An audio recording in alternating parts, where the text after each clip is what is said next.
Hi everyone, welcome to Challenge Wednesdays. I'm Gary.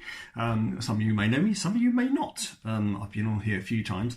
Today we're not actually going live as my internet is rubbish at my house. So I'm recording this and then I'll be live with you tomorrow to watch it through and we can comment together. So if you've got any comments you can still post them, but I won't be able to verbally feedback to you. So today I've got some challenges for you, some little challenges you can do with your family at home using household objects, and it should be a lot of fun. So some little challenges, some little tricks, and they're all from this book here, 101 Bets You Will Always Win. Now just say this, at Youth for Christ we do not advise that you bet anything, okay? We don't do that sort of thing, so don't use money or anything or random household objects to bet with your family. Don't bet the dog, don't bet anything at all, because you can end up losing and it's not very good. So these are just fun, it's not serious, it's just to have a laugh and to ease the boredom of the isolation. So the first one involves matchsticks. So if you've got some matchsticks at home, you can easily set this up, and I've got some on my table, so I'll just angle this down so you can see. Okay, now I'm using giant matchsticks, and I have made, I've made a kind of dog shape out of my matchsticks. This is lovely, isn't he? It's got no ears, but he's supposed to be a dog. And I've used a little bit of rubber for an eyeball like this. Now this is the first challenge, so you can go up to your family member and say, now I challenge you to only move 2 matchsticks and the rubber and make the dog face the other way, okay? Only move 2 matchsticks and the rubber and make the dog look the other way. Now, how do we do this? Well, I'm going to show you how to do each challenge. I'm going to give the secret away each time so you can do them on your friends and family. So, here we go. In order to make this dog look the other way by just using 2 matchsticks and the rubber, it is so simple. You might have spotted it already. You don't do anything with the legs. You don't try to move. So some people might try to do this. They might try to go, well, I'll move the tail over the other end, and then I've got to try and, oh no, that's 3. Oh no, you can't do that. Let's move that back. So obviously you'd want that head facing that way, wouldn't you? You want it on the other end. But the trouble is, if you face that doesn't work because you've still got his eyeball floating like that and the head that way. And this might be an ear, but no, that doesn't work. So the idea, what you do is very simple, like this. Okay, you move that one, you put it like that. Yeah, you move this one, you put it like that, that's 2, and then you get the little eyeball, and you're like that, and the little dog is now looking that way instead of that way. So that's simple, isn't it? All right, let's do it again, just in case you missed it. So,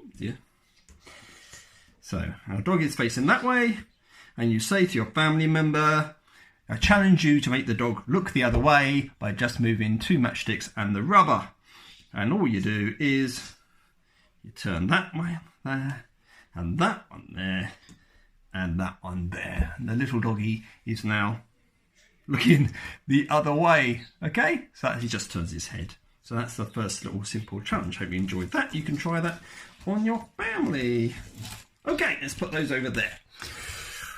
Okay, now, what's the next one we'll do? Okay, now the next one involves 4 glasses, in fact. You've got, okay, I've got 3 empty ones, okay, and I'm going to put them on the table. And I've got 1 glass with water in it, okay, and then you need to get 3 knives, okay, so everything is fine in the kitchen. You don't need liquid in the other glass, it's just that I need it for something later on, okay. So, again, I'm going to face this down, so bye-bye, see you in a minute. Okay, so you've got your 3 glasses and your 3 knives. Right, oh, 4 glasses, sorry, you've got 4 glasses.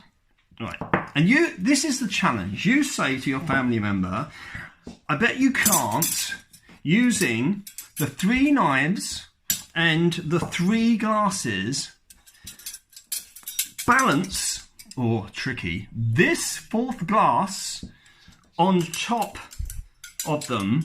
So everything's got to be connected and everything's got to be balance, okay? You've got to balance this one on top of these, okay? I would suggest, instead of using glasses, that you use plastic cups, all right? Now, I'm not being very responsible here. I should have thought about that.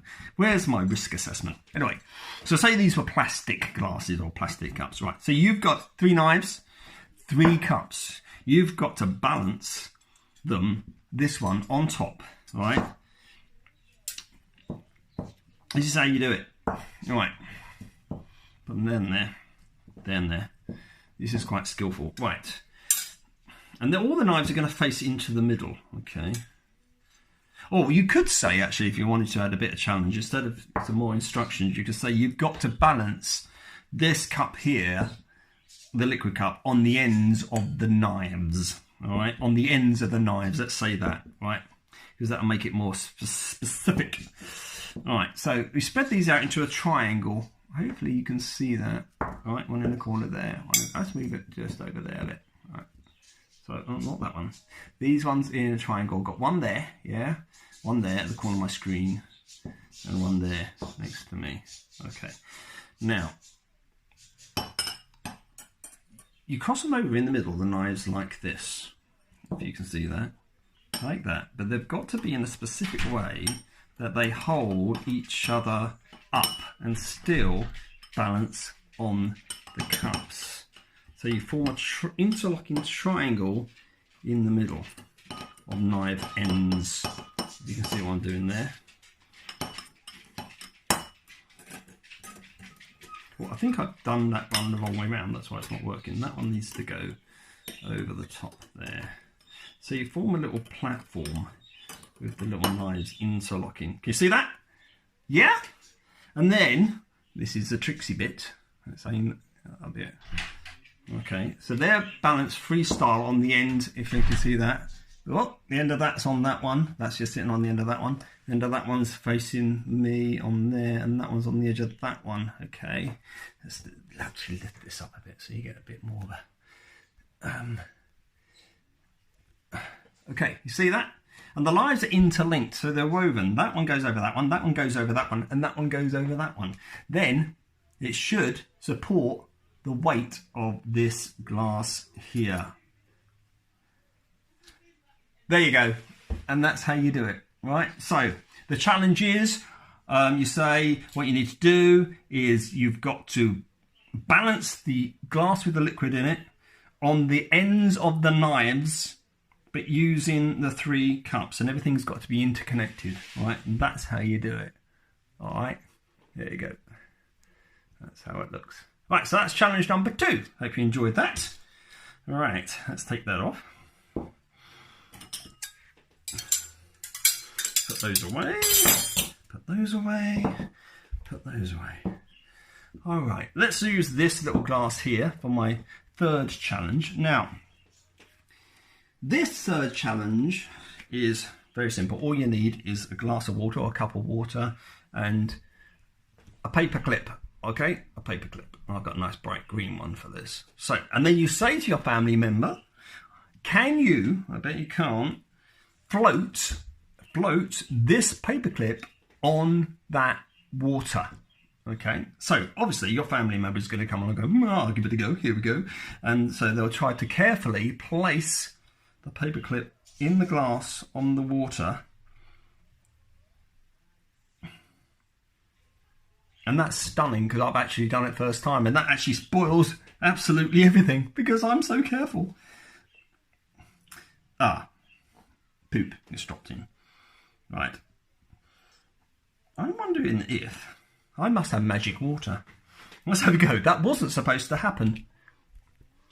Oh dear, that wasn't supposed to happen.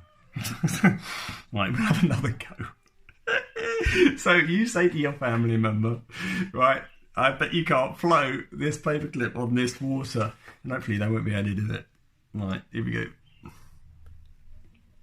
Let's go down a bit closer. Here we are. Right. I might edit that out, actually. Let's edit that out. I can do that. Right. Here we go. So we're going to balance. So I bet you can't float this paperclip in this water. And they go, oh, I bet I can. Oh, I can't do that. Let's have another go. Ooh. Let's try it. Try and do it. Float this on here. No, that doesn't work. Oh. One more go, and then I'll show you the solution. Ready?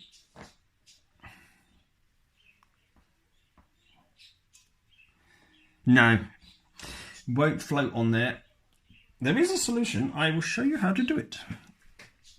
Right, what you need to get yourself, I'm all wet, is another paper clip, and I bent it. I bent that bit up there. You see that? So it's a kind of L shape. All right, so bend it like that, right? And then hold it by its longest end.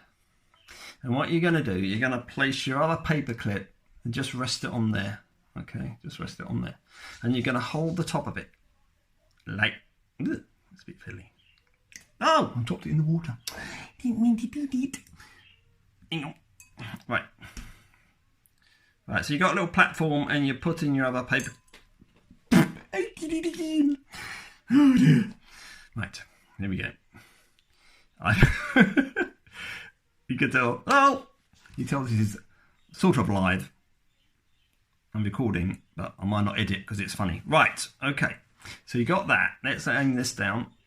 Like that. Again. Okay. Can you see the glass? Okay, I'm now going to float this paper clip on here. So you carefully lower it in, very slowly and carefully, into the water. Very gently.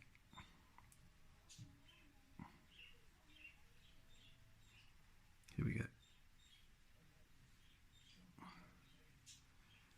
And if you do it carefully enough,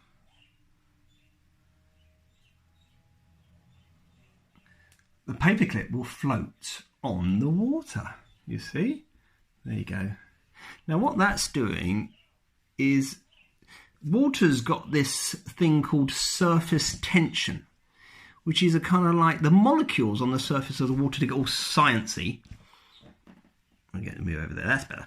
Are tightly bonded, right? And so it is possible, if you're very careful, not to break that. It's almost like a slight film, if you like, where the molecules are bonded on the top of the water. And if you don't break that, then you can float or sit things on the surface of the water, even if they're solid. I've done this before with a pin, which is even more difficult to do than a safety pin like this, a different shape. And that's how pond skaters sit on the top of water and skate across the top. If you've ever seen that, they don't break the surface tension. So, but it obviously, if you're trying to use your fingers, especially if your hands are a bit greasy and oily, that the oil will break that surface tension, and the paperclip will drop down immediately. So that's why it's difficult to put it in with your fingers. But obviously, my fingers weren't oily enough, so I was able to do that first time. But there you go. There's a nice little trick for you. Try that at home. I'll just plop that in there. Right, that's good. Moving on. Okay, this is quite a fun one. I like this.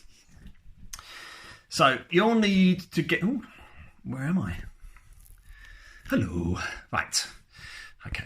You need to get yourself a bottle. It doesn't matter what kind of bottle. I just so happens I've got an Avenon's Broadside bottle, which is a quite nice ale. I got lots of ales for my birthday. Don't know why. People must think I like it. And you'll need a bottle, and you'll need a pen lid. Okay, a pen lid. Now what you're going to do is, I've got to turn sideways for this.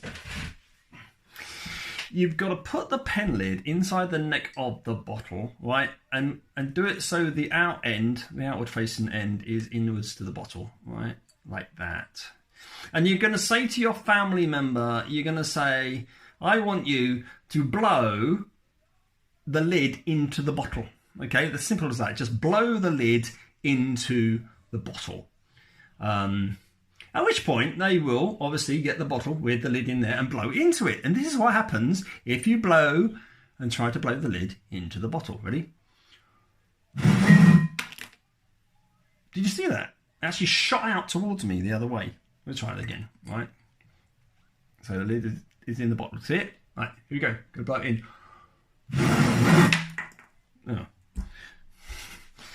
try it again. Okay, here we go. Oh, it's going in my face. There's no way it's going in the bottle. Basically, it causes the air currents to go the other way. That one got me right in the eye. So there you go. There's a good little challenge. And I don't know where my pen is gone. It's down here. Okay. So that's that one. Right, bottle, pen lid. Challenge someone to try and blow the lid into the bottle. They won't be able to do it. It'll just shoot out in their face. Or under their armpit or something like that. Okay, so that's a fun one. Right, what have we got? I know. Now we come to the... I thought this was quite fascinating when I did it earlier on. I've never done this before. What you'll need is 2 wine glasses, okay? 2 wine glasses. Hopefully, maybe you don't have those at home. If you haven't got those at home, you can't do this, but we happen to like red wine as well as ale. So we've got two wine glasses, and you'll need 2 matchsticks as well. Or 1, doesn't matter. If you get it, if you only job up 1 matchstick, that's fine.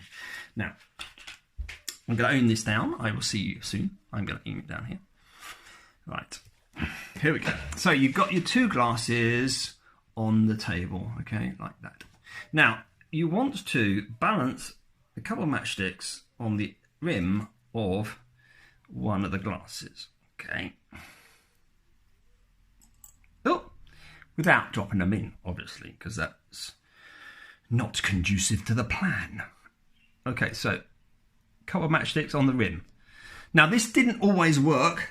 When I tried it earlier, it did work once, but the other time it was just very interesting. It did things that really fascinated me.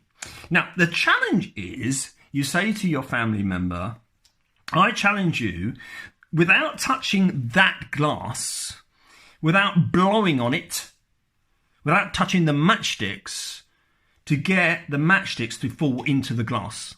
Okay, that's the challenge. You can't touch the glass. You can't touch, and that's touching the glass at all. You can't even touch the glass, that glass, with that glass, right? You can't blow it. You can't tilt it. You can't tilt the table. You can't, you've just got to, without manipulating that glass at all, or those matchsticks at all, physically, to get those to drop in there. Okay, that's the challenge. And I don't know what solutions they'll come up with. They might come up with, I don't know, just willing the matchsticks into the glass with the force of their mind. I don't know. But it seems impossible, right, to do without manipulating that glass or those matchsticks in some way. But there is a way to do it. And this is what to do. I've kept this little glass of water here, to the side. I'm dipping my finger in the water, all right? So the tip of my finger is a little bit wet, okay? Now, you might have done this if you've ever had a glass at a restaurant or something. You put your finger on the rim of a glass, and you turn it, you follow it around the rim of a glass in a circle. And I don't know if you've ever done this or made a glass sing, but I'll do it now. This is a cool sound. And this is cool in itself.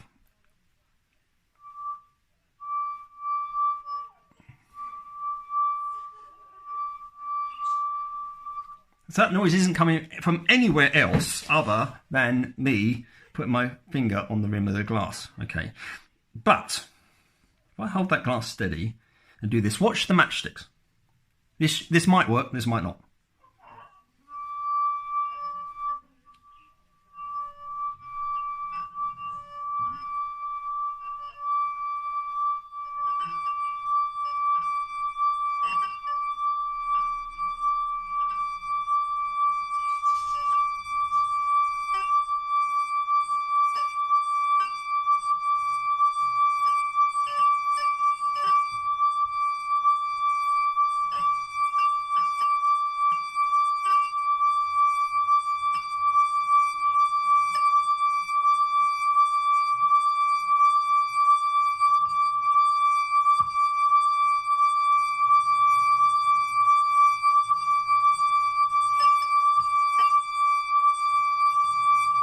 Now, I don't know if you can see this. I can see it, but I don't know if you can.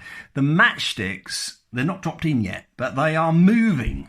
Ever so slightly, they are moving around the rim of the glass. Okay, and I don't know why it told me to have 2 in the book. I'm just going to do it with 1. I'm going to put that matchstick there. And I'm going to do this again. Watch carefully. Here we go. Hopefully it will drop in. It dropped in. There you go. Yay, it dropped in. Somebody cheered from the other room. Right. Oh, let's try that again. Just to show I'm not bluffing. Put it on the rim of the glass. Quite hard to balance them on the ring, let them make them fall in on their own. Right, here we go. Wet my finger.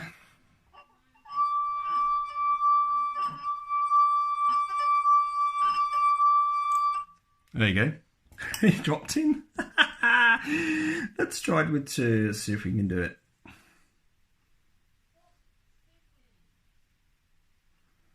Come here, you. It's sticking to my finger because they're wet. Here we go. Now that's overlapping a lot. Let's see what happens.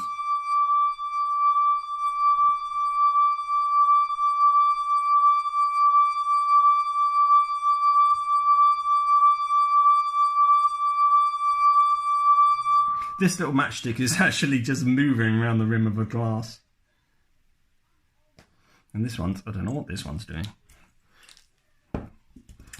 Right, bear with me, bear with. Hope you're finding this interesting. I did, but then I'm a science geek, so there you go. Let's just have one more go. And then I want to tell you something about something to do. I know we're a bit past Easter now, but I want you to just stay with the subject of Easter for a while and talk about something that seemed impossible that happened at Easter and why it's important. So bear with me. Right, here we go.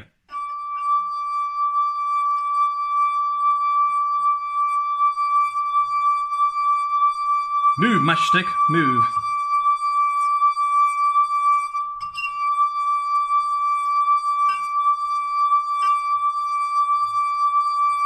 Oh, he doesn't want to move. Maybe it's because the matchstick's wet. I'm going to dry it. This is my last go. And then we'll move on. Here we are. Right. Let's choose a dry bit of glass and now a dry matchstick. Here we go. Last go. Here we go. Oh, look at him move! Look at him move! He's moving now. Woohoo! Ah, I think I know the secret. If I turn him, because he's moving that way, I'm going to put the non-knobbly end on that side. Here we go. This is the last go now.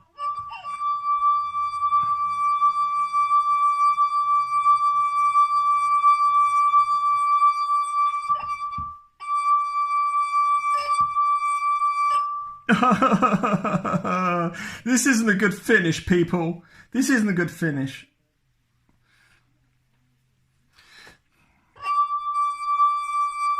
Oh, he's going the other way, look. Oh, he's dropped off the side. That'll do. Well, you've seen that doing that makes that things move on that rim of the glass, which is, I think, really quite cool. All right, there you go. Okay, they're my little challenges, okay, for today, for Wednesday, as you're stuck at home bored. So we've got things with matchstick dogs. We've got balancing cups of water on knives and 3 other cups. We've got blowing into a bottle, which that's actually probably the most effective one I've done this afternoon, isn't it? Love that. That's really cool. And we've got things moving around, or matchsticks falling into glasses, and floating paper clips on water, which is also pretty cool. Okay, so I wanted to talk a bit about Easter and something that seemed impossible that happened. There's this bit in the Bible where it talks about Jesus rising from the dead when he came back to life again on Easter Sunday. And it's a guy called Paul writing to a church, and he's writing a letter to them, and he says, do you realise, he says, if the resurrection isn't true, if Jesus never came back to life again, then basically everything we believe as Christians is a waste of time. And actually more than that, we're to be pitied above all men, which means people should feel really sorry for us for believing in Jesus in the first place. He said the resurrection is basically the most important thing about Christianity, and if it didn't happen, what's the point? Okay, so obviously somebody rising from the dead after being dead for 3 days, that's pretty impossible. Okay, pretty impossible. And over the years, a lot of people have thought it just that. Impossible. Didn't happen. Absolutely didn't happen. There's no way a guy could come back after being dead for 3 days. So I think it's quite important that we look at it and think, well, is it impossible? Well, obviously, physically, humanly, it is impossible. I mean, I don't know about you, but how many people do you know who have died and were buried and then came back to life again? I mean, personally, I don't know anyone. Did know a guy who died for 4 minutes and then came back, but then that was pretty impressive. But for 3 days, so most people think it didn't happen. And recently on Facebook, I was having this conversation with some people who were saying just that, and they said to me, "Okay, then, what's your proof that it happened? What's your proof that Jesus came back to life again?" So I've jotted down some notes. I'm just going to go through 4 little arguments, if you like, that people brought up to say that the resurrection didn't happen, and then look at them very, very, very quickly, one at a time, because I only got a few minutes. So the first one people might say is that the disciples stole the body, right? The tomb was empty, because we know the tomb was empty, right? But they might have stolen the body and taken it away somewhere. Now, you've got to understand that in those days, when you put a body in a tomb, it wasn't just a normal grave with kind of like a wooden casket or something like that. There was a huge stone rolled over the entrance, right? So it was a cave with a stone on it. And the other thing that the Bible says is that there was a Roman guard put outside the tomb because the priests were worried that this exact thing would happen, that the disciple would come and steal the body in the night and say that he'd risen from the dead. So they put a Roman guard on the tomb, which probably consisted of 16 soldiers, right? So in order for the disciples to steal the body of Jesus and take it somewhere else, and remember the disciples, right? They were, if you read the Gospels, they were, when Jesus got arrested, they were scared. They were scared stiff. In fact, they all ran away, apart from Peter and John. And then later Peter said he didn't know Jesus at all because he was scared of getting caught. And so he kind of ran away as well. So all that was left was John. And he was the only one of the male disciples that was at the cross. So they were all scared, and they all run away and they were hiding. So they're not hardly in a position to, they would have to go in early morning, sneak past these 16 soldiers, right? Move a great big heavy stone, unwrap the body of Jesus, get his dead naked body and carry it somewhere and put it somewhere else, which is crazy. How do they get past the guards? Well, the priests actually bribed the guards to say, gave them loads of money to say that they were asleep and the disciples came and stole the body in the night. But that's crazy, because if you're a Roman guard, there's no way you would fall asleep on duty, because you would be severely punished for it. There was no way that 16 of them would all be asleep at the same time. So this really doesn't add up, really, that these frightened men would go in the early morning, sneak past these guards, move a huge stone, carry a naked body. And then the other thing is, they said that Jesus had come back from the dead. People didn't like it, obviously. And throughout their lives, they were made fun of. They were stoned sometimes. They were beaten up. They were put in prison. And each one of those disciples, bar one who died in exile on an island, each one of them faced a really grisly death for saying that Jesus had come back to life again. Now, if they knew that it was a lie, and that they'd stolen the body, why didn't they, and they were like facing torture and death and being sawn in half or crucified upside down, why didn't they just say, okay, we made it up, it's all a lie? They didn't, because they hadn't stolen the body. Okay, so that argument doesn't add up. The disciples stole the body, right? Okay. Number 2, the authorities took the body somewhere and hid it. Okay, the men in charge. Why would they do that? Maybe they were scared that like the disciples would come and steal the body, so they moved it somewhere else. Maybe they just wanted to get rid of all evidence of Jesus because they didn't like him, so they just wanted the body to disappear as well. So no one had a grave to go and mourn at. I don't know. But if that's the case, when Christianity started growing exponentially all across the Roman world, right, and they hated these Christians, and they really didn't like the fact that they're saying this man had come back from the dead, couldn't they just have got the body and said, here it is, you're lying, it's here, here's his dead body? That would have crushed Christianity there and then. But they couldn't produce a body because they didn't have a body. Okay, so that argument doesn't add up. Number 3, Jesus didn't die on the cross, but he kind of like fainted, and then later he revived in the tomb. Okay, let's look at this one, because a few people believe that.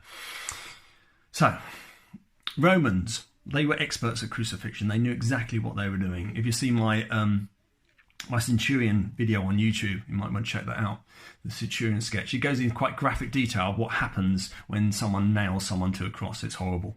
So before Jesus was nailed to a cross, he was his back was lacerated to a pulp with a whip with bone and metal in it.